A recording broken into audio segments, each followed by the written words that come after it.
ruling the world. It is the world that rules you that has made the bitter man before me. Oh, how I've waited to say these 2 words to you, old friend. Shut up.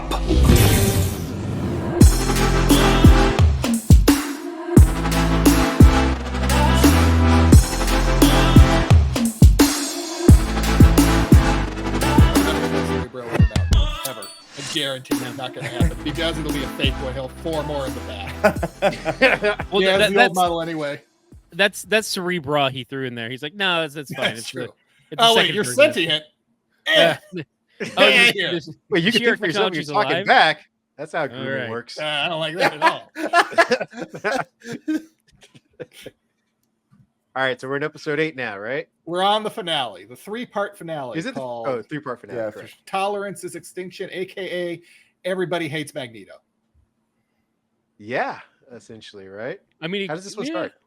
So at the end of 7, it's revealed that Bastion is the big bad, and that he has been the one holding Magneto, and for some reason he shaves him, which was kind of weird. That was they never answered that. It's what do they need to answer? Well, 'cause it's a story the trope. people wanted a sexy Magneto. They Well, gave. which they were like, I mean, people but answered. he sets up that Fair. he's going to resent Magneto to the world as something. And he's like, you got to look good for when we, basically show you off, which is why he's shaving him. But then Magneto breaks out of the thing late. Like, why did No, he he's shave him? released. The UN ambassador, I thought, freed him. Right? Well, Yeah. Okay, when I say break Mallory out, I mean he Cooper. escapes. He Oh, okay, leaves. okay. Yeah. But what was his plan to like? I mean, it was clearly a sex tape. That's because he had him in just his boxers. Like that was his plan. Fair enough. He's Fair like, enough. you can Oh, trust you're me. gonna like this. Speedo. It was a speedo. Yeah. So That's all Magneto wears. I mean, it's that. I mean, if trope. I had legs like him, I'd wear that too, though. You get a body like Magneto, I'd dress like that. That's fair. I mean, for an At, like, octogenarian, you've got to be At 80 years old and he's looking like that, that's all I wear. he's I wouldn't looking have, like have a he's- suit. He's looking like that, and he's got a margin of a chance with Rogue. I'm like, man, he's Margin, doing he something. had a pretty good chance. If only you were a good kisser. Guys, he's like Gambit late beat him. 50s, early 60s at this point. Remember, it's 1997. Fair enough. That's Okay. true. Okay, Yeah. so that's So that is Pierce there. Brosnan could play him. Well, he could have played him 10 years ago. Wait, the guy from Mrs. Doubtfire? Yes, that guy. GoldenEye, Jesus Christ. Nope. Mrs. No, Doubtfire. nope, Mrs. Mrs. Doubtfire. Doubtfire. You put it in the right context that I wanted to put All it in. right, fair enough. Yeah, he was. If It was you a remember red light the protein. do you remember the pool scene and everything right there? Hello! Yeah, you can just Photoshop that in. I'm sure AI will do it for you nowadays. It's there. Oh, I'm sure. I've yeah, already there's done no it. Don't worry about it. Yeah, Okay, exactly. fair enough. I have private files. We don't need to talk about this right now. Moving on. So he shaves him for no reason in that episode. Well, we I start mean, off yeah, with it's the same reason any villain gets a shave in any story. It's like to exert power and be like, oh, because even if it's 1997, who uses a straight razor? Like, let's be real here. Like, but it's again, these are things that are at least set up. Even if they're just quirks of the villain or whatever, these are set up prior to like, hey, he has a shaving fetish. He shaves himself. He likes shaving other people. Even if it doesn't amount to anything in the more grander scheme, that's at least established. Like, this is the weird thing that he does. So when he does it, you're like, oh, it's the weird thing that he does. Can we? I don't think we. Well, we how about didn't this? see him. Did we see him shave other people? Was there? No, That's what Am I'm I unavailable I'm to see saying. the We rest didn't of do the, that, the though. director's cut? I feel like we're assuming that Bastion is a well-adjusted, normal upbringing kind of individual that would make sense.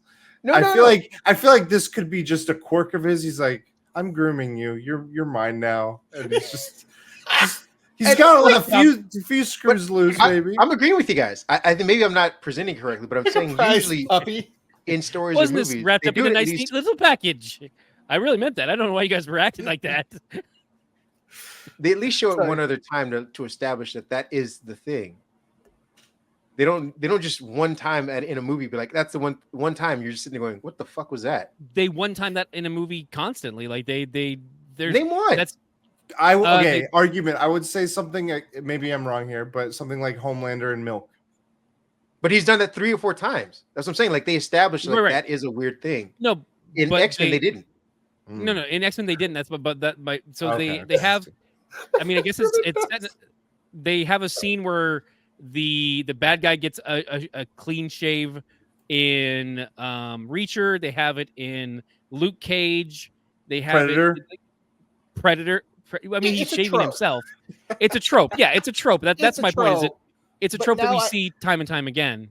I like But- the idea of every human. Wait, he hold on turns a second. into a hybrid Wait, sentinel right say it again. before he has to shave them. No, I'm trying to figure out. He I'm trying to captures figure them out and then Ken's like, point, though. yep. You're saying that they did it one time in Predator. No, he's joking about the razor. That I'm just what's his thinking of face any. used on Yeah. stuff. What you were Every- saying? What you were saying in Luke Cage, they only did it one time. Yeah, because they had. I mean, he's a barber, but they had the barber shave. See, there you go, though. That's what I'm saying. Like, it's No. a stat. Go ahead. My point is that it's a trope. Is that it happens It's in not multiple... a trope, though. Like, if you Yes, just... it is. It is a How trope. is it a trope? A trope is something that is established, that is previously established.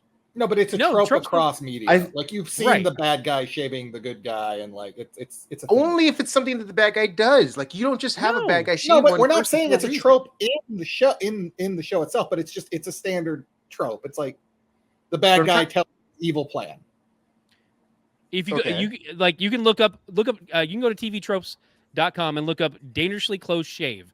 It is a trope. It is the crux of they're using the image from God, what the hell is the name of this movie?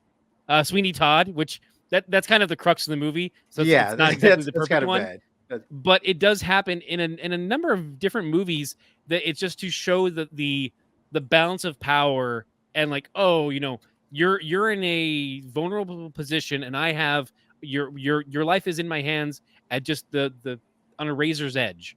That is the trope across media, not just X-Men, but media in general. So it's a But general what I'm saying, though, media every trope. time it's applied, it has a precedent in the story itself. Not just saying like, oh, I'm going to take this one trope and apply it in the movie. It's like the writer of the movie or whoever lays out the movie establishes why this trope is being used.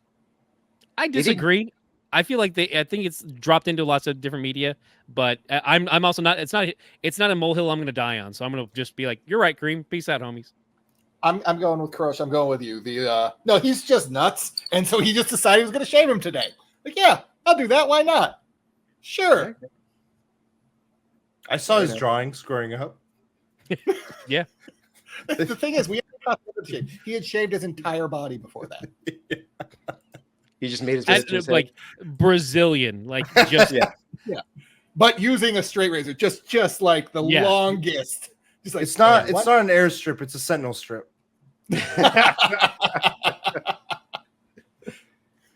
All right, so we start with what exactly? Because we left off with that too.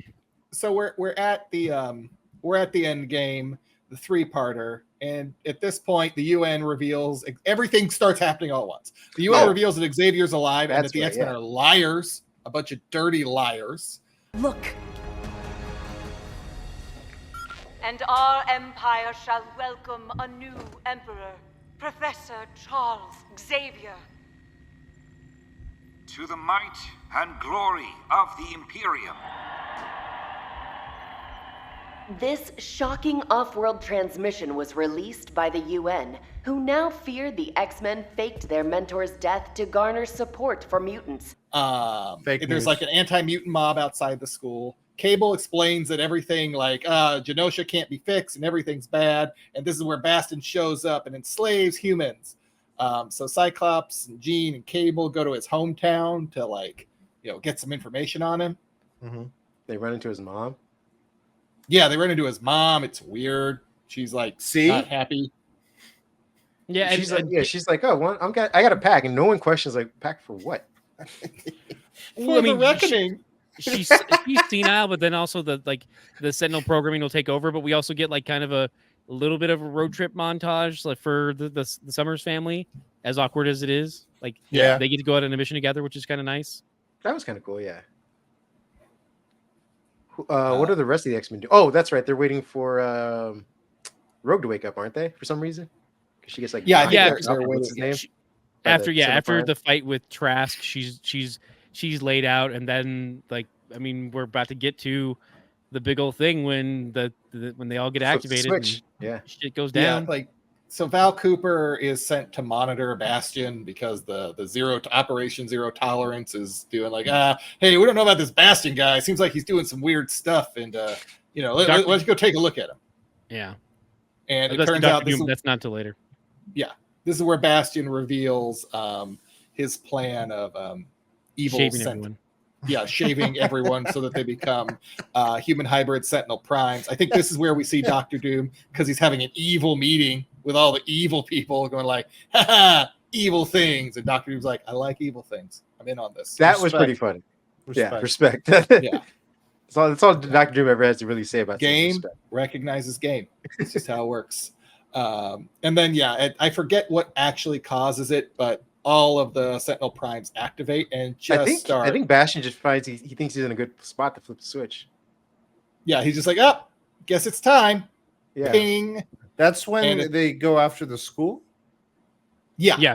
He flips the switch, and then that mob, like 2/3 of them are all because they go after Jubilee, it's on fire. Yeah. The Nightcrawler Wolverine sequence was in this one, right? Protecting Rogue, yeah. Yep. Yes. Yeah. That was rad.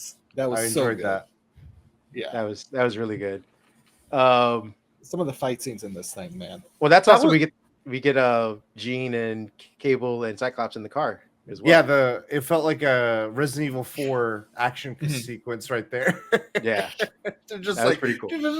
Yeah. You got Leon, Cyclops Kennedy, and you got Cable, Chris Redfield just rocking it out. Yeah. Just waiting for what are you buying? Like, and he's just like, I need an upgrade on this gun. Well, then Jean finally. Is Jean Ada Wong? Yes. Jean is Ada Wong in this analogy, yeah. Okay. Just picks up the car like, why are we driving? I'll just fly us away. Yeah. We don't need to deal with this. This is stupid. So all hell breaks loose because now the Sentinel Primes are going nuts, and that shows where Val Cooper realizes she needs to help, and she releases Magneto. Yeah. Well, this is also where we get to scenes of Spider-Man, right? Spider-Man, is it Doctor Strange? Not quite. Daredevil, I thought. Daredevil. Yeah, is that the next Daredevil. episode? I thought it was this episode when like all the primes started activating. We don't see Spider-Man in this scene. We see Spider-Man in like the third episode after everything. You see with the planet? Because I thought we get Cloak and Dagger in this as well. Yeah. I thought it was around Asteroid M stuff. That's when I thought it started. Yeah, I thought that's what I think we get more of them because I think Psylocke joins in that portion, but I think we start seeing a couple of them when they start. Was it Psylocke or is it Morph? No, that was Psylocke. Morph Lock. Yeah, because we got the first time we get Psylocke was Morph, so I don't remember Psylocke a second time, or was it Kawan? So I don't even know anymore. Was it Betsy? This is confusing. It's got to be Betsy at this point. We're not allowed to talk about Psylocke, guys. It's too much. We can't. Fair enough. It's fair. And this is where I think Magneto convinces, or what's her name? What's the lady's name that lets him out? Valerie Cooper. This is where she has her badass speech. Yes. And lets Magneto out. Ends with Magneto was right. She releases Magneto because she's watching all of the mutants just get massacred. See what it did there. Xavier School's being burnt to the ground. All looks lost. She releases Magneto, and Magneto fucking does a worldwide EMP. He flies to the North Pole in his underwear. Yeah. And shuts shit down. Just the hardest of nipples.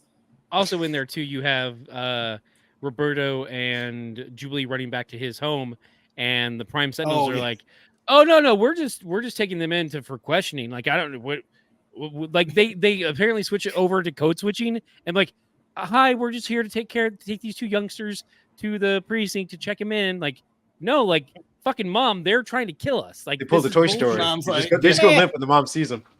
No, they don't. Like they're like, we're just here doing our jobs like good cops, and you're like, what?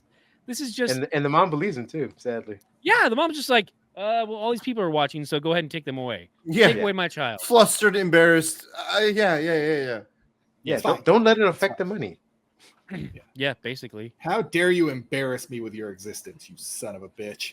So again, while Magneto finally, does something, Xavier's lame ass shows up at the very end of the episode to shock everybody.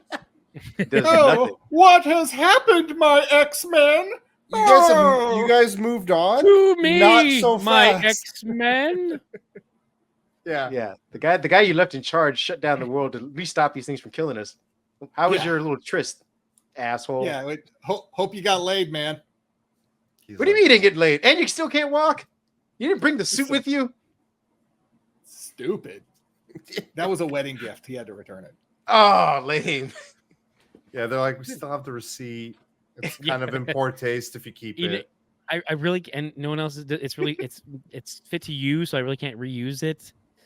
Yeah, really. Yeah. Look, man. It's gonna be a no it's for me, not dog. right for you to keep. Like, if you want to save any face, you should just at least give that back. maybe Vulcan will be okay with you. It was an engagement gift. Like, I wish someone would write that with those voices, because they had those guys at Comic-Con, the two voices, Magneto and Xavier, doing like a skit or whatever. I wish they would have those voices of just that conversation of like, can I keep the suit? Because like I can walk. Like, it'd be really great for me back on Earth. I can feel my legs. Okay. Magneto, get out of the way! You should get out of the handicap stall. You know I need this. Charles, I'm old too, and I am allowed to use it. I have a placard. You must understand, Eric. There is a line out the door. Please. Isn't there something in that chair that allows you to not have to come in here? That's a good point. I do not have that. It floats. Why can I not take You care can of this? literally float. You can fly anywhere. Go outside, for God's sake. Please. Look, there was a guy in here earlier who gave me chimichangas. Oh, Deadpool, probably. And I needed to be here. Fine, I'll allow it this time, but be quick. Are you going to need a new chair? Oh my gosh. Heavens, no! Like, how does she talk him into leaving it? Like, if I were him, I'd be like, I think she said you can't keep the suit. Get the fuck out of here. No, I think no. said, like, I think it would be like, can I keep the suit? And she's like, that's fine. And he's like, what do you mean that's fine? I don't like I know you don't. I know you don't mean that's fine. He's like, oh, so now you're using your powers on me. Oh! And then like that's not what I meant. He's like, well, then what did you mean? I can't read your mind. Is that why it took him so long to get back to Earth? He's just having this fight with her. Like, I gotta go. He's like 6 hour. And then after all this, he's like, fine. All right, I'll keep the suit. And then she's just like, do you think that's best? Part of me is like, like, well, what if something happens to it? Like, you can't get it fixed on that backwater ghetto you live in. And like, what? Where is this coming from? Like, why? You too? Like, you too. And too, Lilandra. And also, by the way, I have a technopath, so I can get anything fixed. All right, not a problem. Well, you have a technopath. You own people now, Xavier Charles. This, wow, you know this is what exactly I why. high and mighty. Now you're okay with it. Time for you. You know what I meant. Your needs. How dare you? Really interesting. You know what you're willing to get your mind as wiped we speak. for. Can I go? Can I go? Fuck the suit. I don't need it. You keep He's like, can I mind wipe this argument? You could have got left whenever you wanted, but you just wanted to talk about the right suit. That's all that you cared about, was just the precious suit. Hey, you know what? Fine. I just gave Deathbird the accommodation to your room lock. Good luck. Stay alive, bitch. I just it has to be like so jarring to like go back to the seat after being able to walk though. There is definitely, and there is initial distrust when Xavier gets there. Like, hey, bro. So, what's been going on, huh? What if when he gets back, he's like, you know what? It's fine. I still have my flying chair when I get back. It's fine. I'll get back and I'll use that. And he gets back and it's just smashed. So he's like, son of a bitch. Damn it. He's like, you left the school. One. You left the school with no funding. We had to sell your chairs for it's smashed. Like, that's when he gets out of bed, when they come back, they cut back. And the chair is like smashed in, so that's why he has to go back. I like Kurosh's though. I want someone to roll up to Xavier like they did in Coming to America, where he's like, "Look, I got gold. Check it out." Thief. The guy just takes off. I'm beginning to suspect that these are the people that have stolen our luggage.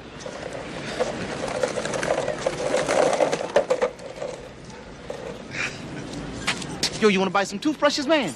This is some real fly personal hygiene equipment I got here, man. And I got a hell of a hair dryer over here, too. Check it out. Faith!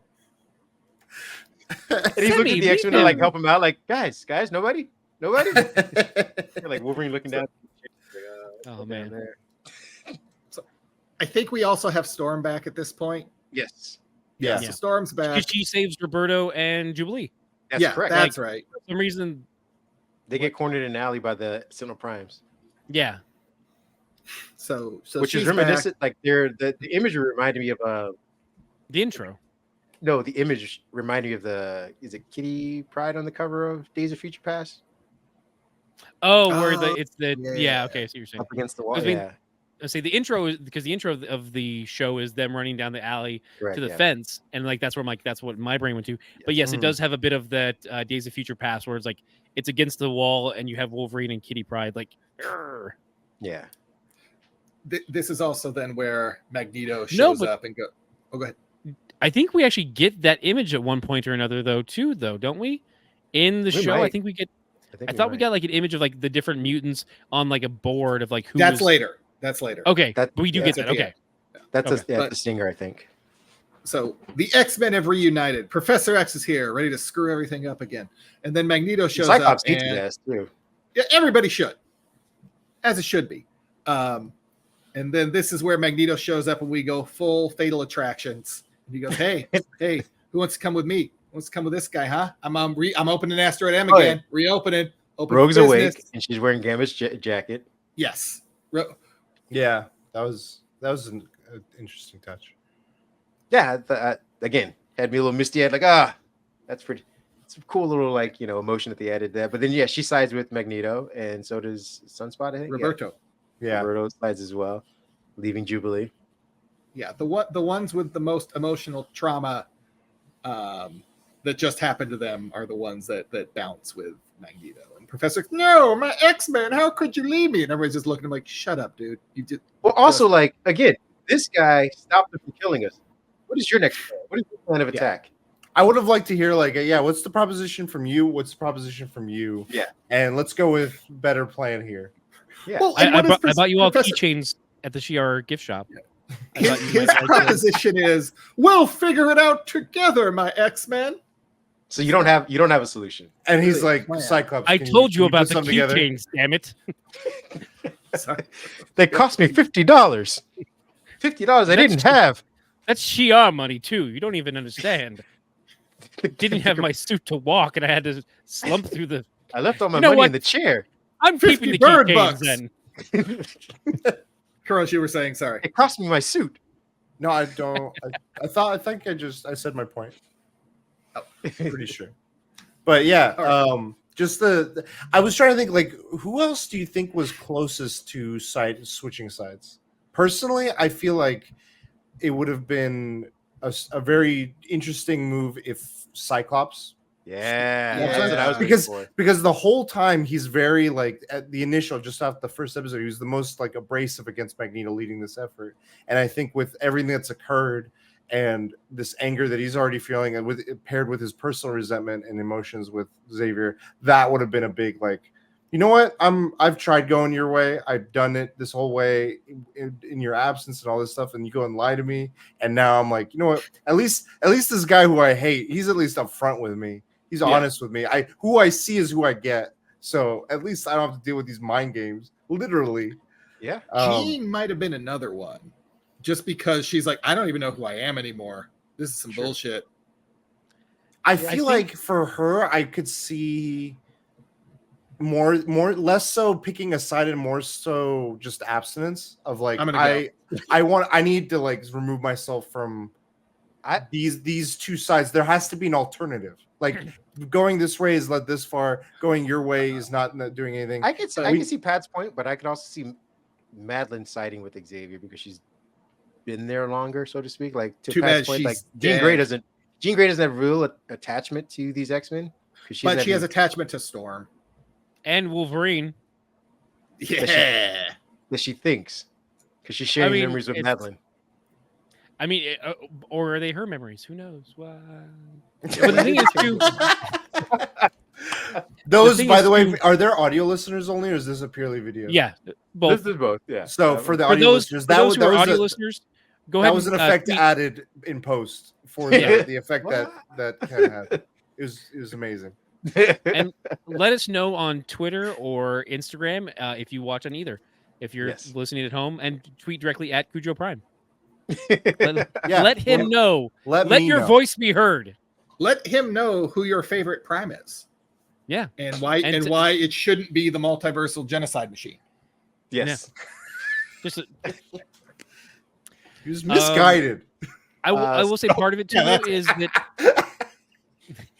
they have to save that riff for Schism because they're going to pull from other future stories. I was going to say, like, you can get Schism, you can get all new X-Men, you can get some cool stuff going on. AVX, like you've got. Yeah. I have a personal. If we're doing that now or if we're doing it later, I had some personal stories that I'd hope to get adapted at some point. All right, we'll do it in a second because we only have we got 2 more. Or the finale. We only got a little bit, but this is also us. So like we've got 2 hours true. Podcast material. Midnight. Let's go. Yeah, we got 6 to 8 hours left of content. Let's go. And that's how I could tie in Midnight Suns with what they're doing here, and why this is why Prime was a misguided character. Come on, believe me. All right, so we get Asteroid M finally, and it sailed off into space. The world is freaking out because evidently the world's gonna end. He damaged the magnetic field of the Earth, and if he doesn't fix it within a certain amount of time, it'll never be fixed, and then we'll just enter a new ice age. And things are going to be good.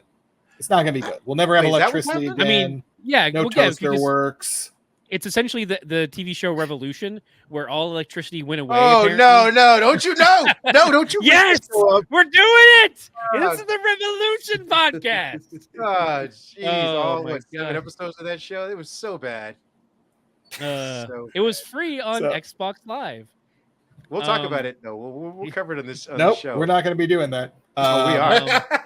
But that's all good. Gonna need to hard pass real quick. Groom Pat real quick. No from me, Doc. That's when we have Doctor Strange doing surgery in the dark with candles. Yes, he's like, I need to fix people in the dark with candles. Yeah. So basically the UN is now discussing the Magneto protocols, and so that's right. The X-Men decide to divvy up into 2 teams because if they turn the lights back on, Bastion gets control of all the Sentinel Primes again. So they have a blue team and a gold team. And if you're a fan of 90s X-Men, you see what they did there? See what they did? Hashtag cool. Jim Lee. You see? Hashtag the greatest. The gold team, as always, will be going to the secondary mission of stopping Bastion. And the blue team will go to the primary mission of Asteroid M. Right. It's also like so wait, so you got gold, so you've got Bishop in there. He's back, right? No. Did you bring Colossus in? Gambit's on blue, by the way. But did you bring in Colossus? No, we didn't bring back Colossus. Did we get Angel? No, we didn't bring Angel. You know, who the fuck's on our gold team? Like, this Angel's is... dead. Angel died 3 episodes ago. Forge. Forge is here. Yeah, Forge is here. Definitely. I mean, he's... Cable? He's thinking real hard. Yeah. Cobbly? Yeah. But I also the memes that came up when people were discussing, like, you're gonna send Wolverine to go fight Magneto. Real tactical strength right there, Xavier. Just it is just the show. What's the worst that could happen? Well, I'm saying I hope it's a conversation that Ben Affleck had with Michael Bay. Like, should we be bringing Wolverine with us? Shut the fuck up. Yeah. The real salt of the earth character. It just doesn't make any sense. Just everything about it, just a stupid plan made by a not intelligent man. Like you know Magneto's mental state. You can read his mind. You know his mental state is like, he would never do that. Oh, he never. Okay. Well, suck it, jerks. And what was the plan? I think his original plan was just to reason with him. Was that what it was? Yes. Yeah, they're like, let's talk him down. Let's talk down the one man who's done the most to save our lives in the last 24 hours. I'm sure the man that was just tortured by humans for at least a week, who has heard all about their plan. But also, here's my other question, though. I think a shower and a nice clean shave, our definition of torture is two different things. Oscar the Grouch over here who doesn't bathe, that guy was tortured to death. How dare they? Probably you shaved who in his hair? My masculine hand conditioner. No, my question is, okay, so your plan was to go talk him down, yet you bring a pair of knives and a laser with you. What kind of? You really didn't have faith in your own plan. Like, you could have went by yourself and told. I feel like Professor X grew up in the Theodore Roosevelt days. Speak softly and carry a big optic blast. There you go. Like, Perfect. he's like, this is perfectly rational conversations. Calm down, Magneto. Don't aim it at him yet. Take the safe. Look at me. Look at me. I'm the I'm the professor now. We're having a well, because I'm like, again, if you have this much faith in your ability to talk down your best friend, why don't you let Cyclops and Wolverine and everyone else go help out the other team that's going to need him? Just go by yourself. That's what I'm saying. Just be like, look, I can talk to him. Trust exactly. me, I know him. But you didn't have that. You lead were like, by you know example. what? I need my weapons. Oh my! He wants someone to push the chair because he's like, I don't have my fancy chair. Jubilee, you come with me.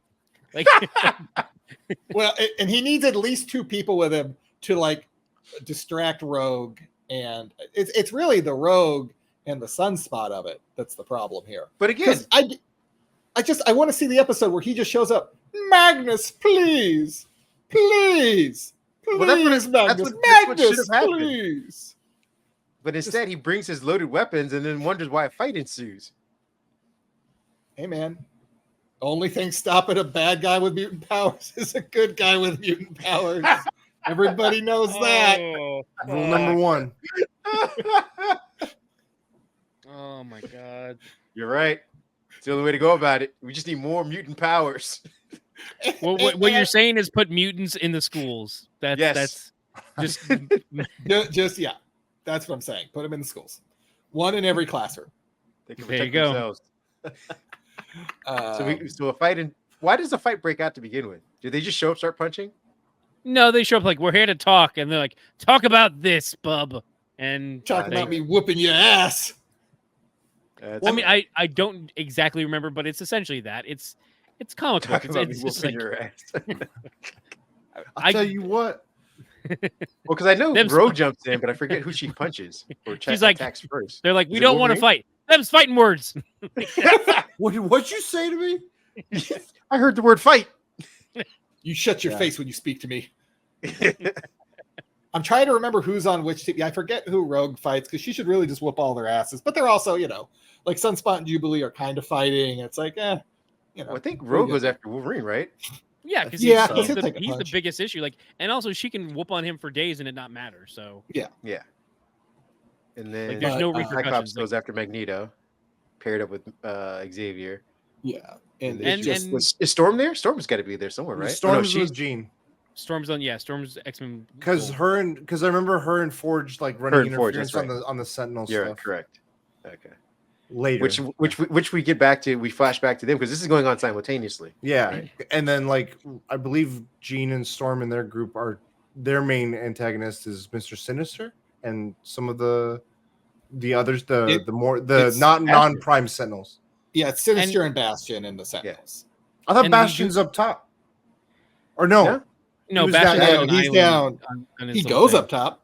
We do get to the point of who's with who. We do get the great line of, make them mind your weather. Let them weather your mind. Like that's like, right. That was pretty cool. Well done. I'd fucking thank you for this. I appreciate it, team. Way to go. Well, we get to finally see Jean have a friend.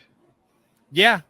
Like they actually have like that. It ties back to that episode earlier where they're like, I see you as a sister. Like we're family, like family, but like, yeah, with the capital F. Yeah. So and yet I never see any of them drink Coronas together. So what am I to believe? I mean, they cut that episode. It was just when they were playing baseball. They were going to go back and have X-Men barbecues with Wolverine's claws. Barbecue and everything. When they reenact the beach episode from the beach scene from the comic book, the artwork, they're gonna have the Coronas there. Right, exactly. That's all Wolverine and Beast drink, Coronas. So we get I believe the fights are going, and because at some point Xavier takes over. Xavier takes over Magneto in order to start up everything, and that's when Bastion takes over the Sentinels, right? I thought the Magneto, the Xavier Magneto thing was like the end of it, or because of what occurs at the end. Oh, okay. There's a moment where Xavier has he's about to take over Magneto, but like Cyclops is like, no, he needs more time, or they need more time. Yeah, because Jean they can't control. They're not having a good time with Bastion, so he And that's what leads to Wolverine getting the adamantium ripped out, right? Because Wolverine goes for a kill shot. Well, because there's a switch though. Because kill shot. It's kill shot. Well, because two things happen.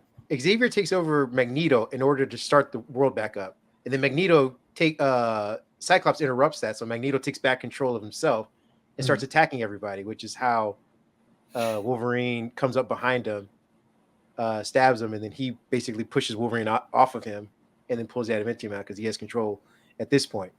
But Magneto's in his head, so that's why Cyclops says they need more time, because Bastion has now got control of the Sentinels because they started back up again. Well, no, because he had control over a small swath of Sentinels regardless, because like they're on backup generators or whatever. Like that was the thing that was weird. Like he already had some that were ready to go. Analog Sentinels. Yeah, they're like on. It's like Battlestar Galactica. Battery powered Sentinels. Yeah. And so like that was already a thing. So that's a weird kind of like timing thing, and yeah. But like they do pull that shot straight out of Fatal Attraction. Like it's on the cards, it's on the comics. Yeah.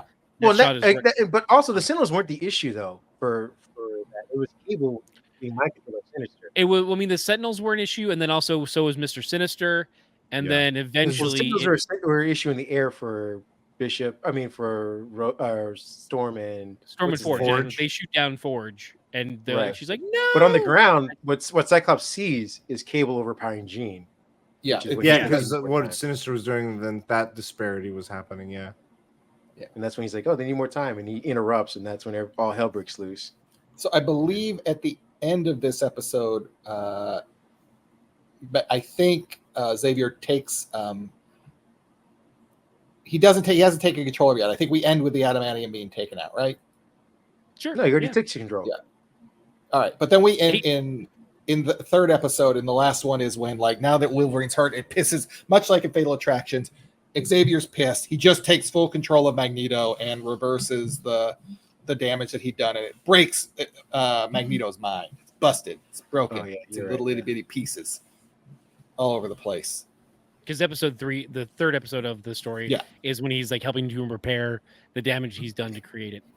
Yeah, and I think that one starts with him like, oh, this is our history. We're here in this bar talking about this moment.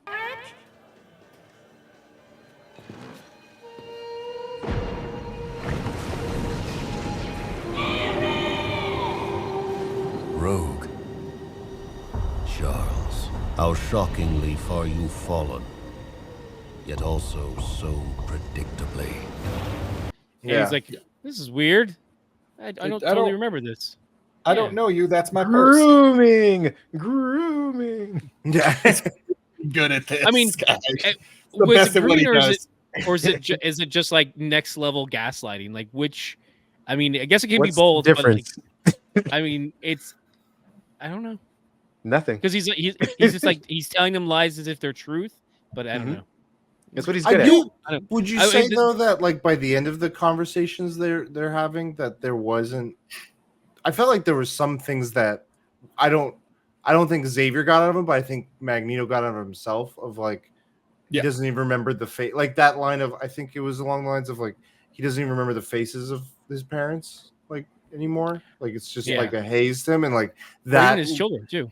Or a lot of just things so close to him that he's just been torn from that has kind of put this barrier up for him. I thought that was at least interesting. The Xavier elements of it, I was just like, okay, you just. I mean, it starts off with a lie. Let's just put it that way. Even though he ultimately finds he goes on a journey of truth, he gets pushed by a liar. Yeah. So as he's trying to repair the damage, it's looking bad for Gold Team. But then the power of the Phoenix. Jean reconnects the Phoenix Force and beats everybody's ass in this room. Kick everyone's ass in this room. Gets rid of the mind control that Cable's under. Whoops the shit out of Sinister. Just eviscerates Sinister, removes all of his modifications he's made. So he's like this 200-year-old mummy, like, help! And he runs away. Yeah. And Morph mocks him. And then gets... That was pretty funny. Morph mocking him. Morph mocking, yeah.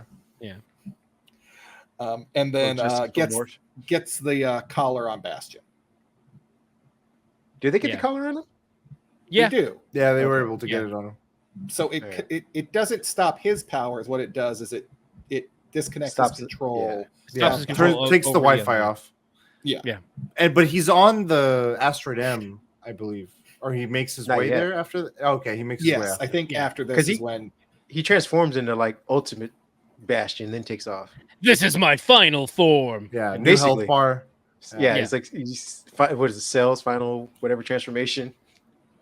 Man, I want a Marvel vs. Capcom 4 now. Like that's what I want. Like the final boss to be. I mean, Evo's this weekend. They announced the remake. I'm hoping that was just like a like, hey, we need to repair the past. Now we need to work on the next Marvel vs. Capcom. So what you're telling us is they're going to take us for a ride. I hope they do. I think we're on the ride. Those games are so awesome. Now that you've mentioned Cell, I just want to see Bastion absorb somebody through his butt. I did not watch Dragon Ball long enough. He grows the tail, starts sucking people in. Yeah. Yep. So wait, they put the collar on him, which severs the Wi-Fi. Yeah, I'm moving on. Severs the Wi-Fi. And all the Sinnoh Primes turn back into humans, right? Or what's left of them? They're all humans again. So the ones that didn't fall out of the sky. Yeah, there's a lot of the ones that weren't killed during the fight between, because I think at this point we do see Cloak and Dagger, Spider-Man, Doctor Strange, Daredevil, and who else? Some other people kind of show up. I think we saw Spider-Man in the earlier episode, because in the third and final episode, if that's where we are, we see Peter Parker and Mary Jane together in a shot. So it's like there's some time displacement between the other events.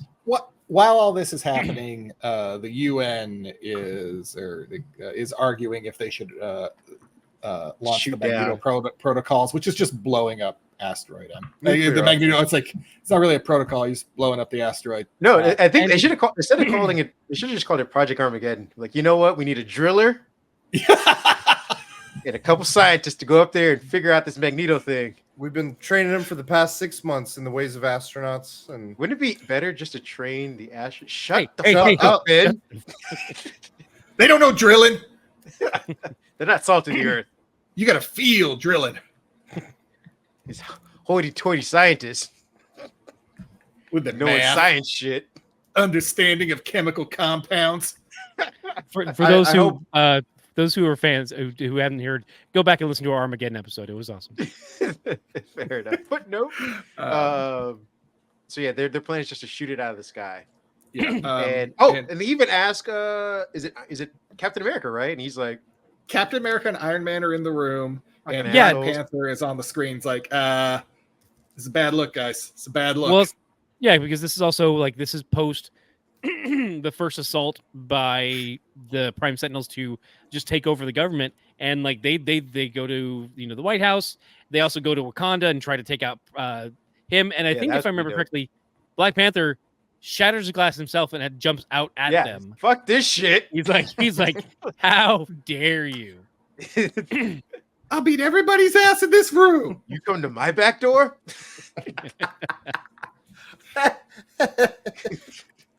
Yeah. So yeah. Bastion. But isn't Black Panther's the only one of the three that are present for the Avengers? Black Panther's the only one that opposes, right? He's verbally saying when we unleash this, it's going to be like you said, Pat, a bad look. But Captain America and Iron Man are kind of I don't know if they even have Black Panther in that scene. Is he on the TV? Someone vouches for Magneto. Yeah, he doesn't oppose it. But no, Black Panther, because he's the one that says only God can forgive, or something like that. There we go. If we do this, only God can forgive us, or something like that. It's like one of the poignant, that's deep. Let's launch these missiles, though. So Bastion comes up there. There's a badass fight scene between him and Rogue. That was so cool. I think it's Sunspot. I forget who the other one is. That is fighting with him. Xavier's still trying to navigate Magneto's mind, and they're having a Titanic moment, falling in love all over again. Like one of your French girls. And then they shoot the missiles. Yeah, because not enough's happening. Well, it's the X-Men. You got to up the ante. Yeah, they can work for it. I think. Well, we also get Jubilee doing a badass move where she basically wrecks his face.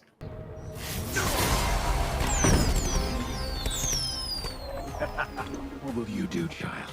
Slay me with a 4th of July? Haven't heard that one before.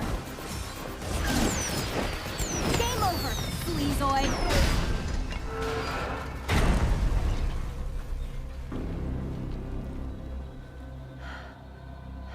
Bastions. Oh yeah, with all the abilities, that was cool. This end fight scene is the most, like, it felt like watching like a high-end anime, the way it was animated, the way they did everything. It was so badass, the entire fight with Bastion. Just so well done, so cool looking. Cyclops does his game move where he does the giant Optic blast. Loved it. That was pretty dope. Chef's kiss.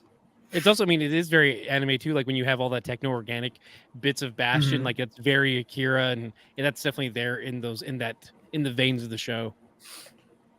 And for those of you wondering, Wolverine is incapacitated, morphs by his side, and Ross and oh yeah, I forgot about this fucked up moment. Wolverine's knocked out and he's fighting for his life. And Morph is sitting with him, and morphs into Jean, and it's like, "Don't leave me, Logan! Don't leave me!" So I mean, it's hey, some people need a defibrillator. Wolverine needs a G. The scent of Jean Grey to come back. Yeah, but then also doesn't Cyclops say like don't leave her or something like that? Am I mixing up? Yeah, like he's like no,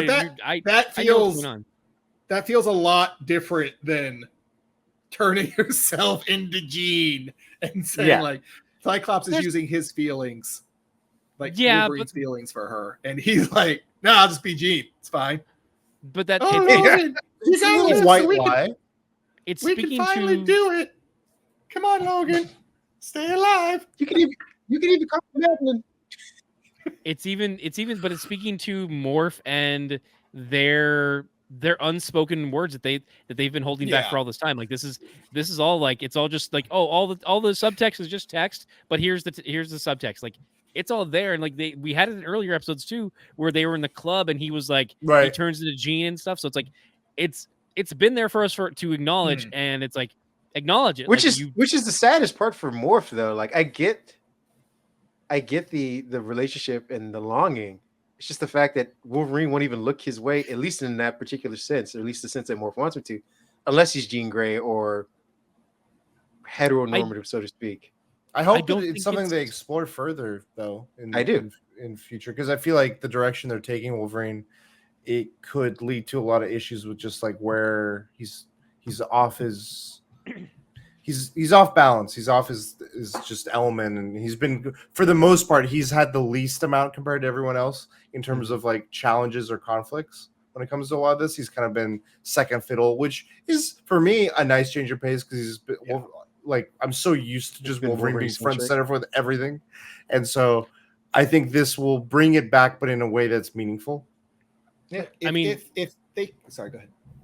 I would say in the comics we're just heading towards No-Nose Wolverine, where he starts to revert into a feral animal and just bone claws and running around the woods and like the woods outside of Xavier Mansion, but still. Can we just focus on like the first 20 issues after he has the metal removed, when it's cool and it's interesting, like the Wolverine comic, like those first 10 or 20 issues after, it's like, this is really interesting and cool. Well, I feel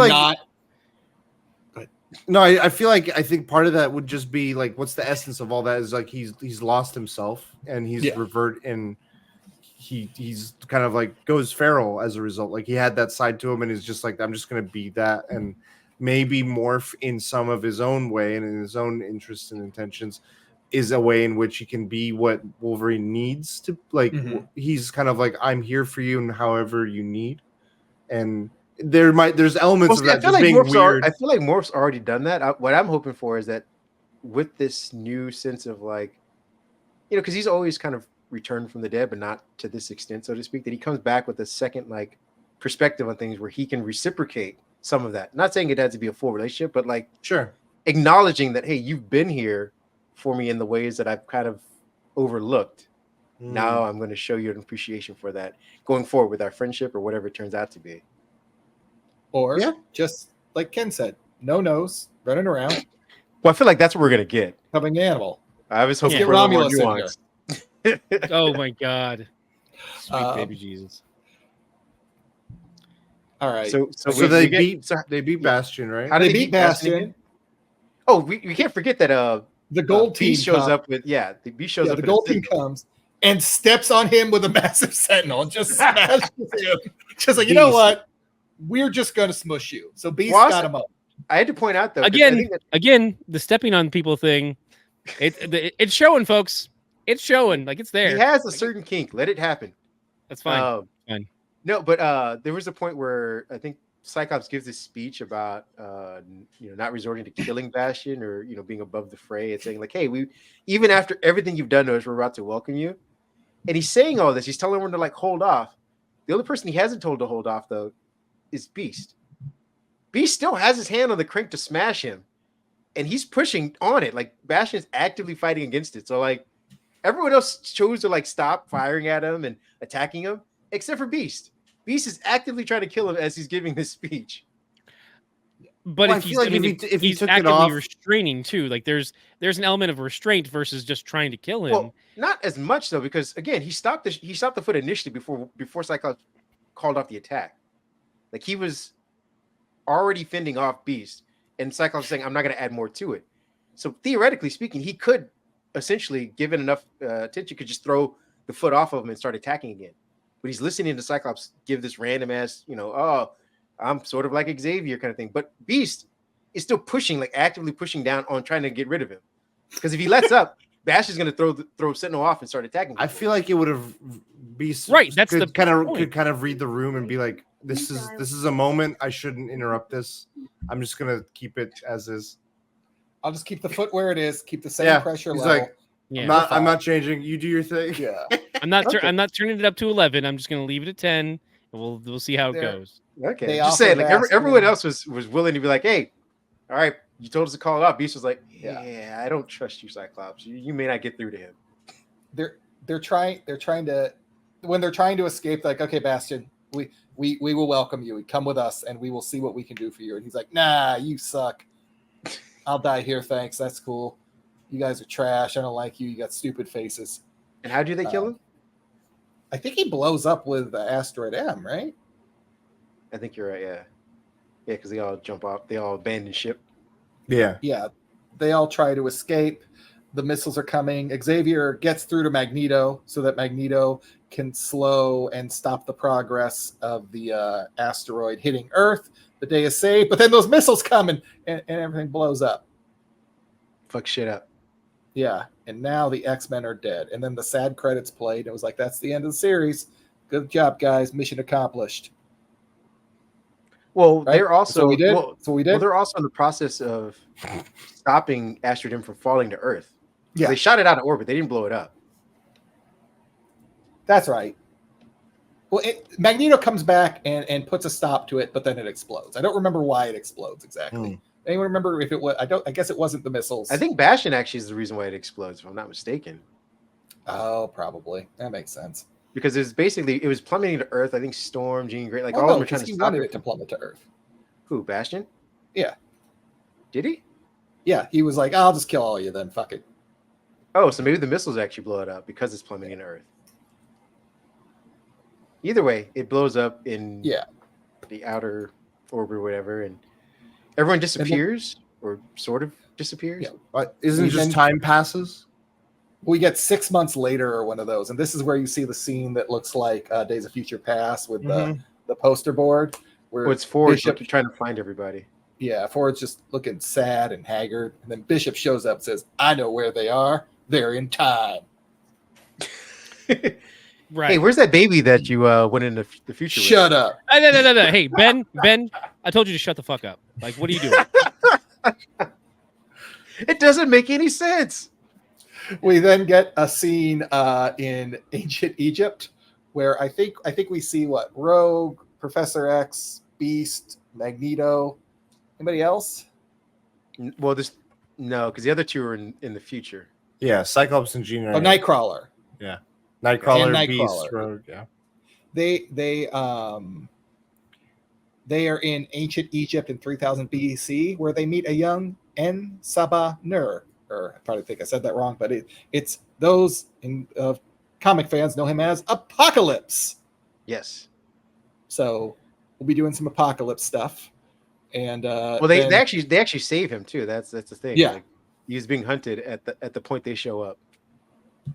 I think Rogue scares off a bunch of people. So that was in the past. Then in the future was Cyclops and Jean and talking to Mother of Scotty. Yeah, yes, and that's where they come across Cable. Like baby Cable, or like teenage, right? 5-year-old, like 7 or 8, 10. Youth Cable. He's like 10 or 11. Not to be confused with Youth Cable, who comes back after. No, different conversation. That's actually Teenage Cable. So we got preteen Cable, Teenage Cable, and then so they do the past and the future. Tween. Okay. Yeah, they do the past and future, and then you're like, okay, cool. But then I think a little bit more credits go, and you get another moment, and that's the present. Yes, and you get the Gambit card, and you see a hand that's all too familiar. Oh yeah. More apocalypse. Yep, and for those who rewatched our previous episodes, I called it from so far back. You did. I'm like they're gonna do this. I thought they'd at least wait until like next season, but I'm like, which I guess they are. They're running out of stories, man. I mean, the show wasn't long for this world. It's burning bright. All right, well, that's our recap. Kurosh, you were about to say we're gonna get into some theories, right? Yeah. What's season 2?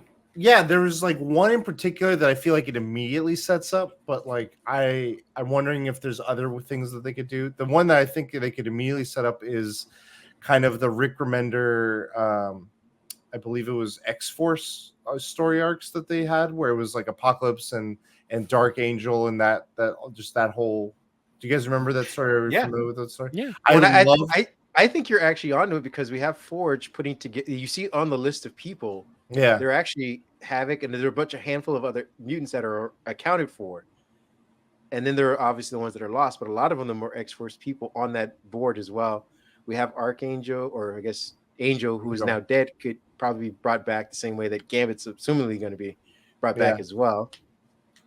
I'm curious of their adaptation of it, and then the personal dream project, or that I would love to see them adapt in some manner. I feel like this is, if they have multiple seasons, this might be a later trilogy. Would be the Messiah complex stuff. That kind of was like a not fun, but like I would say like the stakes were, and it feels like they've set some of it up now, where it's kind of like it takes the post Geonosia world, and it also kind of mixes in a bit of like Children of Men story beats, where it's just like there's no more mutants coming up, and then this one shows up. So again, I feel like that's a future pull that they could adapt, but that trilogy or potential just one or two conflict and everything, because it starts to lead Cyclops to being more of a militant figure, I think, of like I am training these kids for war, and like that then leads to him and Wolverine schisming and all these other things that I like those conflicts, because it's ideologies, but it's not just the tried and true Professor X versus Magneto thing. It's like Where do you think he learned to train children to be soldiers? That's really seems out of character. I don't know where he would. It's all part of the grooming, Pat. Yeah, part of the Xavier cult of Mutant Institute is you pay it forward. And you educate the wrong stuff, all the wrong lessons. Give it to the next generation. Educate. Yeah. Well, because I feel like there's still some unresolved tension between them. One for his betrayal of like leaving the university to Magneto, but also in the heat of battle, he turned on Xavier. Cyclops did. And I don't think that ever gets addressed. Well, I think he doesn't turn on him. He doesn't. Well, he does. Yeah. He doesn't like obediently. He doesn't kill him. He's like, hey, dum. We need him alive still. Like, I think that shows some defiance in that he's like, I'm no longer just like a yes man, yes sir, no sir kind of. Well, I'm agreeing with you. I'm just saying, like, I feel like that isn't addressed though. Like, if you're Xavier and it's like, hey, I had the motherfucker and you shot at us. Like I said heal, you didn't heal. I could have ended this and you made it more complicated because you saw some vision of Jean Grey that you and I didn't discuss. Like, we had a plan and you didn't listen. Like, hey man, I saw the play. I did my part. All right, coach. You're lucky it fucking worked out. We'll talk when we get home. It'll be interesting because I think that's that schism, between Xavier and Cyclops is going to grow because Cyclops will be doing future stuff. He's going to get back. Oh yeah, and be like, yeah, I actually have to listen to your dumbass. I see what your future leads to, bitch. Yeah, I mean that could expedite the whole. Maybe it's not so much that the mutants can't have children anymore, but more so that he sees a future in which they couldn't, and he wants to prevent that future, and it just expedites it earlier. And people are like, why are you trying? Your actions might in and of itself make that future a reality. Yeah. Ooh, that's but a good one, Pat. Good one. Out. What if they don't? You think of that? Think of that? Yeah. Mm-hmm. Conflict. Rest my case. Case closed. I rest my case. What do you guys think? I Anybody? don't know. Anybody got anything they really want to see next year or think where they're going? I want to see a badass Gambit take on all the X-Men. But that's just me. Well, I mean, it's not. I don't see that happening because you'll still have 3 other Horsemen. Like the other, it'll be Gambit and the other Horsemen that show up. I said what I said, Ken. I want to see Gambit do it. I don't care about the other 3 Horsemen. Who gives a shit? It's fine. You want to see it? You want to see it? It's fine. Okay, fine. We're not going to get Caliban as a Horseman, right? We don't need to do. It's fine. We might get Wolverine if he can get his hands on him. This could tie into what I would like to see is more of an expanded world, and I want the Hulk. The Hulk was also Death at one point, so maybe we'll get Morpheus Hulk as it's possessed. It's like 3 layers deep. Yeah, exactly. I like the Hulk before. I like the fact that they acknowledge the larger world. Like, you know, have an episode where Storm goes back. I mean, depending on like how long we go past this whole time jump thing, but Storm goes back to Africa or wherever in Africa she's used to, and like to kind of regain a connection to her powers and speaks with T'Challa. Like, I want a larger. No, don't bring that in. No. I'm not saying they even have to be a couple, but just like she could run into him. Like, just acknowledge that the larger world. Like we had those. Hey, you're those black. Little, I'm black. Yeah, but I mean, in the comics they have a history, so it's. I not, know. I'm not being that racist. I'm only being the standard half racist that I. I would say in terms of what they normally do with like expanded universe, I don't want it to like. It was nice to see Captain America, and there was a confrontation there. I would like to see the larger, in terms of the roster of things. Like, what about Namor, or what about Reed from a scientific standpoint? Like Reed and Beast kind of engaging in discussion, or just other elements of not just the Avengers and not the ones that we always see. While it is nice, I want it to make sense. Like I don't want it to just be like for the sake of like the biggest character kind of thing. Yeah, and you could even make speaking to Reed Richards, you could be like, oh yeah, mutant birth rate is in decline. Who's the newest? Like the last one we had was Franklin Richards, and like what's good? Like just acknowledge that little bits of stuff. Like again, you don't have Inhumans? to. Like, I mean, no, I don't want to. No, because they've already acknowledged that humans aren't going to work, and they said, you know what, we'll just reboot Kamala Khan as a mutant Inhuman just so we can be rid of this. So it's a failed endeavor. Let's just step away from it. They can still exist, but stop trying. No more pushing them as here's our answer to mutants because we lost the rights. We have the rights back. We're done Sentry. now. God no, I really don't want Sentry.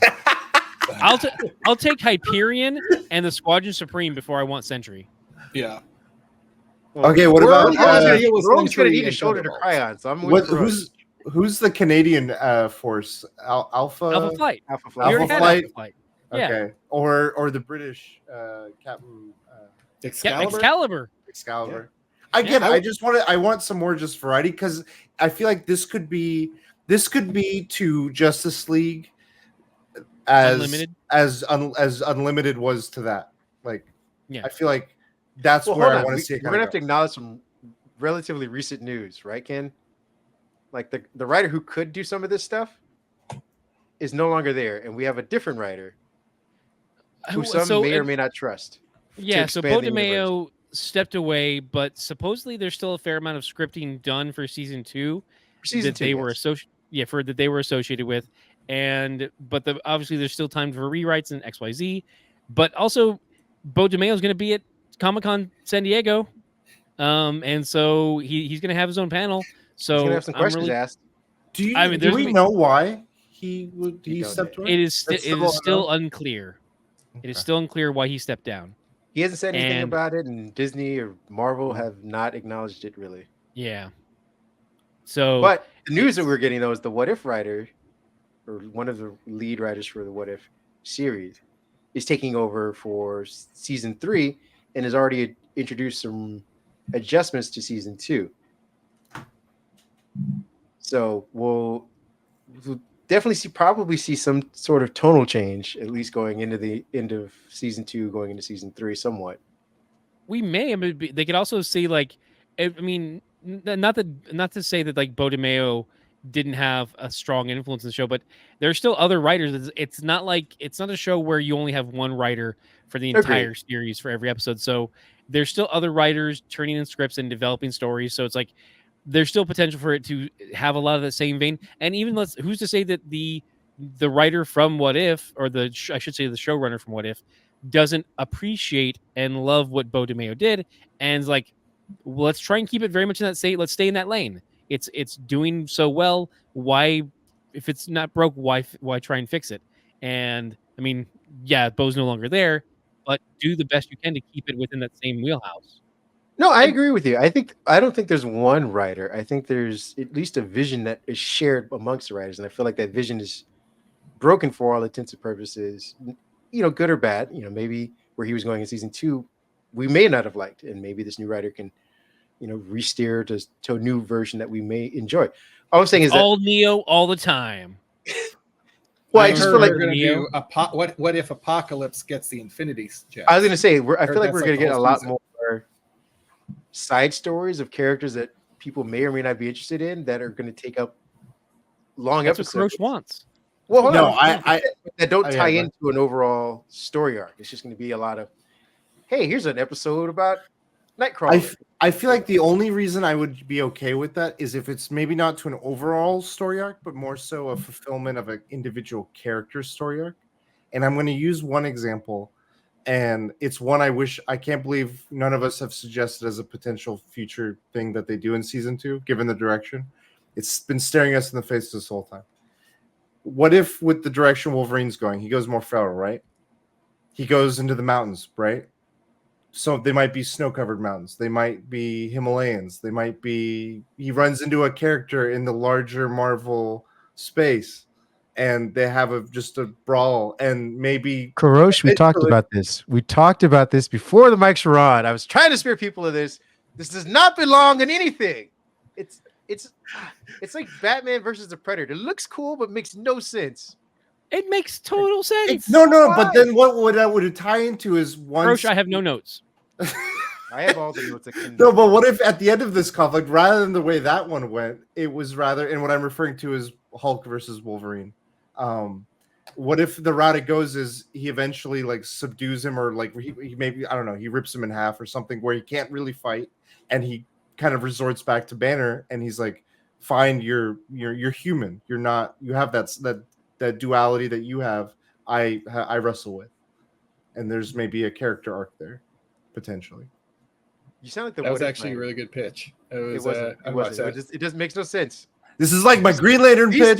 These two characters, Marvel. These two characters, isolationists. They don't want to interact with each other, let alone. Exactly, that's perfect. Like, how are they getting in any conflict? It's literally because one's been on this journey. You're gonna walk that way.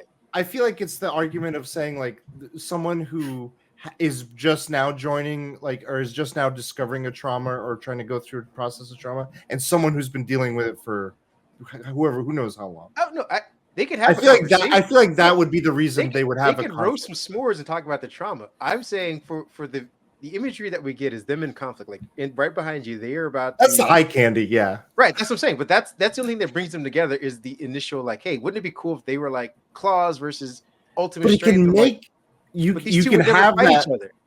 They would normally not, but given the Wolverine state and what he could be going down, that just randomly attacks the Hulk.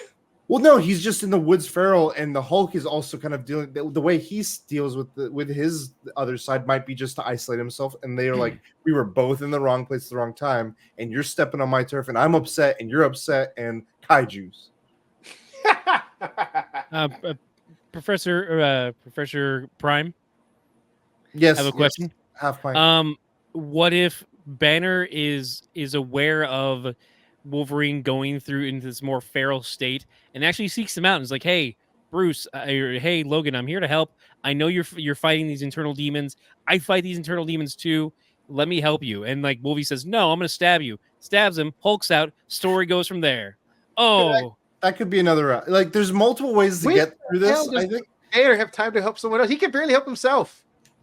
this is a different universe than the one you're used to. This is a very helpful Banner. He was trying to help his sister and his cousin. And so he's like, he finally settled that up. And he's like, "Hey, you know what? Let me try and go help Wolverine."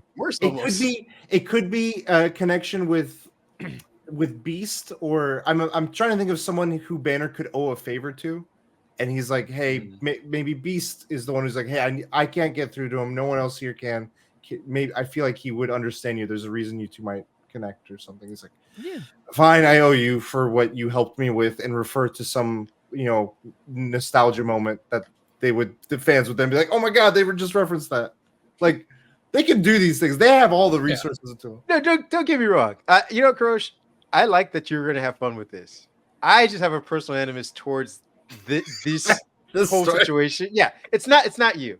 I actually enjoy how much you are getting, loving this situation, and I know there are fans of it. It's just my personal, like, I don't know who thought to pair these two together, and it's just taking a life of its own. Yeah, they do it a lot, and I'm like, they don't. These two characters don't run in the same circles and never would. And if they were in conflict, it's like the time that Hulk shows up at Xavier the mansion. That made more sense. It's like the Hulk's there to kill Xavier, and it's like, all right, well, I can't let you kill Xavier. And other than that, these two would never. I mean, yeah. I guess you want to argue with Len Wein, the creator of Wolverine. I mean, he said they because I don't like Wolverine. Bottom line, I don't like there Wolverine. It is, the deep seated. No, but like I just meant like this is one specific page, but to your larger point of like, if it's not serving the overall character arcs or the overall story arc, this would be an example of what I would like to see of like, it's not serving the overall story, but it's serving this character's story in a specific way. In a more, I guess, focused, kind of, I guess, in the same way that like Jubilee and Roberto were kind of going through their thing. This could kind of be that, but splashier. Yeah, I think we're gonna get. It's not in a bad way. I think we're gonna get more of the same. I don't think we're gonna have this break off into a bunch of smaller stories. I think we're gonna have 3 or 4 main stories in a fast pace.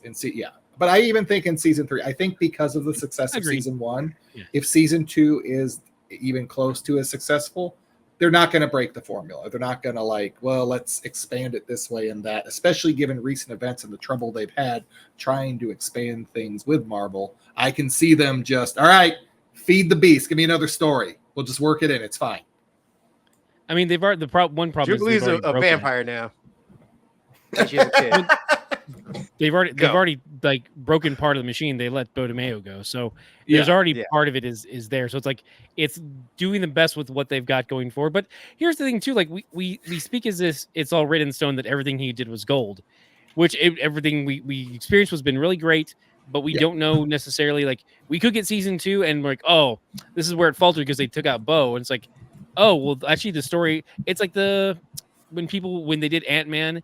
And people were like, oh, you know that scene where Luis is telling the story? I bet that was from Edgar Wright. Like, no, that was actually from the new director. Like, people can just attribute stuff to wherever they please. Mm-hmm. And then if you actually examine it, it's like, oh, no, that was from Peyton Reed, right? Yeah. Am I right? I think it's Peyton Reed. Yes. But yeah, like, it's sorry. No, the only thing Bo DeMeo was passionate about was making sure Xavier gets off clean, looks good. That was his entire plan. Guys, like, how do I let him off the hook more? Do you think we get what is the Xavier Magneto combo? Onslaught? Oh, yeah. Yes. To go against Apocalypse. Yes, we're going. Do you think we get Onslaught? Now wait, do they do the dance though to make Onslaught? The fusion dance? All the DBZ inspirations are here. Yeah. He's already been in his mind. I feel like he's gonna wait. do that again. Did Xavier get the suit back? Otherwise, I don't think we can do it. Ooh. Unless Landry, I need that suit back. Unless it's just him laying on the floor and Magneto doing the same. You couldn't even bother to prop me up, Magneto. Magnus, you're an ass.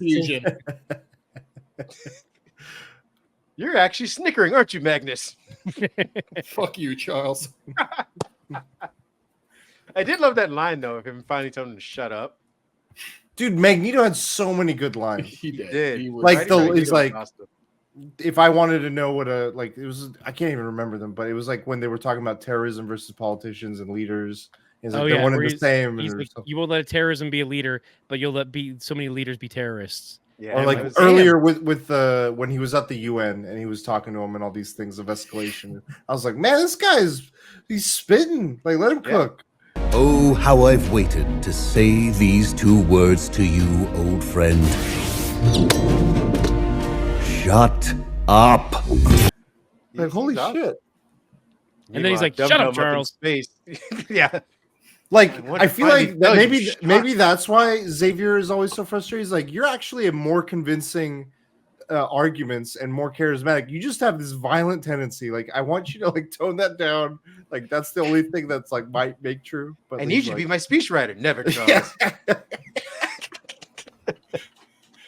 Magnus, I'll pay you. It's not enough money in the world. No, but you can refund Asteroid and Magnus. Let me help you with the power of money. God, I hate Professor X. It's really turned. I think really they need to do a show that no one's gonna watch. Is Professor X and Wolverine. Oh, that's right. The old man Logan story again. I mean, not Old Man Logan, just Logan. Just Logan, yeah. Come on. Was Xavier? Like... He was dead in old man Logan, right? Yeah. Yeah, everyone. Well, except the Hulk. There you go. There you go. Yeah. It happens more than once. Yeah. Too many damn times. They all make sense. They all make sense. They don't make sense. Yeah, it makes total sense that the Hulk would become an inbred hillbilly that sleeps with his cousin. You're right. The signs are all there. Sense. No, they're not. They're not. God. The subtext. You got to read into the subtext. The subtext. Oh, he really wants to have sex with his cousin. That's what I'm seeing in this. These are from writers that were just like, she's green, he's green. That's all we got. Yep. Close enough. Hope there are no scrolls here. Well, that's it, ladies and gentlemen. Hope you enjoyed it. We did it, guys. Good job. Did our wrap-ups. Did we ever get the theories right? We were talking about. I gave mine. We get the vague kind of like hopes and dreams and what could they do? I am hoping for Onslaught. Yeah. You are? Yeah. I can see it happening. That'd be cool to see. I think it's just going to be it was such a hot mess of a comic. I just want to see what they'll do with it. I feel like it's going to be leaning towards escalation when they have to deal with the podcast. Maybe that's like, oh, we'll flirt around with me going inside your mind to fight this guy every now and then. Yeah. Start breadcrumbing it. Yeah. Well, in that case, though, well, I guess we already pulled the memory back for like we already signed off on like we did the moment of extinction and I'm sorry. Extinction? No, not extinction. E is for extinction. Fatal attractions, where it's like he wipes his mind, but then he repairs it. So it's like we can't get the Joseph storyline. So we don't have that moment of like, I don't know. Magneto had his mind wiped. There's a young looking Magneto over there. I don't know. I mean, it's presumed that some of that was already taking place with like Rogue dating Magneto in the past, right? Isn't that when she dates Joseph as well? No, I mean, I'm not sure what you mean 100%. So I don't think like, she didn't date if Joseph, you're saying that they alluded to that, like that was the. I think something you could see long term potentially would be the direction we kind of hinted at of like maybe a Cyclops sees a future in which he has to protect. So when he gets back to present, somehow he's more militant and he's more harsh and strict. And I think in the reverse, where Logan's at right now, he's in a harsher state and he's going to go through a journey right now. And I think at the outcome of that, you'll see a more compassionate Logan, a more understanding Logan. And he's hoping for like, I need to do better to, help educate and foster. His emphasis might be more the school. and then you'll see, and maybe like I'm guessing like season 3, 4, so you'll see an emphasis on the school, and that's where a lot of the conflict will be of like what Cyclops wants for the school and what Wolverine pushes for the school. Well, yeah, because I mean, I think it's very. Oh, I'm sorry. Go ahead. I think it's very apparent of which era. Can you hear us? Yeah. Of which eras we are, because like Kurosh keeps pushing back to schism, and he's like, there should be like a schism in the school, and my brain goes to, well, you have the director for What If being on season 3, so you go through season 2 and you have the big onslaught moment, and then season 3 is alternate reality, Age of Apocalypse, and that's another direction you could go. I would love to do that. Like, okay, well, like he knows how to do alternate reality, so you throw an alternate reality, maybe half season at them to be like, maybe you don't it could do the be whole further season. down. I feel like whenever you do get to the point of the school again, like I agree with you. I think Age of Apocalypse stuff would be perfect, like following what they're building towards. I just think the conflict around the school and the education seems to be something that they're like, hey, here's this existing team, and then it just goes to shit. Like, and that's where we're at now. Getting back to like, okay, post Genosha, post whatever they're about to go through. How do we rebuild that for the next generation? Who's that? There's that kid that's like a punk. I forget his name. From the Quentin Guire? Morrison.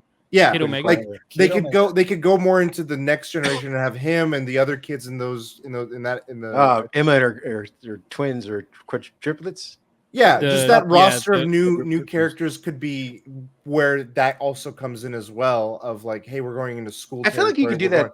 You could do that now almost. And when you have Cyclops come back, he's that militant. While Wolverine has recovered, he's been nurturing these children, so he's very protective of them. So when Cyclops is like, hey, we need to go in this direction, he's like, no, dude, like you've been gone and we're not in that time frame. Like, you need to calm the fuck down. Like, where we're at now, these kids need to be kids, and you saw what we just went through. Yeah. I'm gonna let them be kids. And he's like, no, dude, like you need to be prepared for what I saw. And it's like that conflict. But I think that means, Ken, I hear they're opening a school. I hear they need some teachers for the school, Ken. Here there's a science teacher that might be handy, might be available when Peter Parker needs health care. Just saying. That's an era too that I love of Spider-Man, is him as a teacher. I think it's a great storyline for him. Yeah. But that doesn't really serve the X-Men as much. It does a bit, and it's more of just like a goofy bit of like Wolverine. It's the Wolverine's like, I should bring in Spider-Man. Substitute teacher. Yeah. We're low on teachers. Beast gets a hairball, so Peter has to come in and cover. Like, well, it's just like Peter's at his best when he's a substitute. Like when he had to substitute on the Fantastic Four because Johnny was dead. Yeah. It could be like, he's good. Cyclops is normally our teacher for phys ed or for archery, so socioeconomics, but today you got me, so we're gonna put this video on. And it's not them watching The Lion King. Is that the plan? Yeah, they roll out that old Captain America. Again, shows the era that I'm in. It's just, it's just Braveheart. Just Braveheart. Ah, jeez, that's so problematic now. I mean, what do you want Wolverine to put on The Last Samurai instead? Is that better? He's like, look right here. That was me. That was me right there. Freeze frame. Professor Logan, this is the 18th time we've seen this semester. Shut up before it's 19. Takes the Samurai has they have a good story to tell. I relive this every night. You see it 18 times. I see it every night in my dreams. I miss my wife. Gene. No, the other one. Oh God! Mariko. There we go. He's still called. I think he was just going through all the women he ever loved. Just one after the other after the other. Well, no, you're right. You're right, man. He's going through all of them, but he just calls them all Gene. That's why they're always divorced. Call me Gene again. This is why he and Storm break up, since I assume they'll be hooking up since we're doing the school. No, we still have Forge. Yeah, Forge will be gone soon. Don't worry about it. I mean, that gives us an episode where he leaves to go back to X Factor, and we get, that maybe we actually acknowledge that Havoc is Cyclops' brother. Nope. Acknowledge?